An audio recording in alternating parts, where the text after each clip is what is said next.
روزی گوییم که نسبتاً دموکراتیک رانده شده است با پیشنهاد رئیس نایه هم چی ولی بودن. لیکن در جاها اگر این مکانیزمش ما آهسته آهسته همین بریم که انتخاب باید که مردم انتخاب کند، لیکن یک صلاحیتی باید کمتر همین صلاحیت باشد که جهتی من نمیخوام بعضا مثالهای همسایه از وی بعضی سبب گرفتن نکرد آنچه که در 5 سال پیش در کردستان روی داده بود که هر روز 3 تا رئیس جماعت باید بگم قدر بیشتر جمع شد امروز رئیس جماعتشون تعیین میکردن بیگاه خالی میکردن تا سطح ولایت هم رفتن بعضا نوع همسایه ما قانون ولایتی بود که رئیس ولایت هم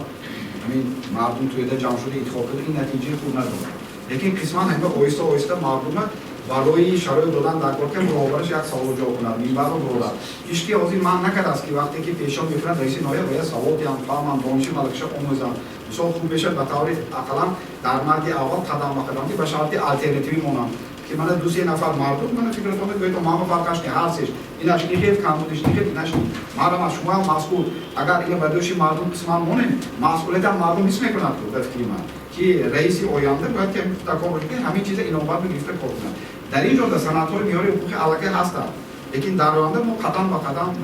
میریم من طرفدار هستم که در اینجا شورناکی مردم حالا جوابگیری حس کنند نسبت همون راهبر رو برای آبادانی رشدی کشور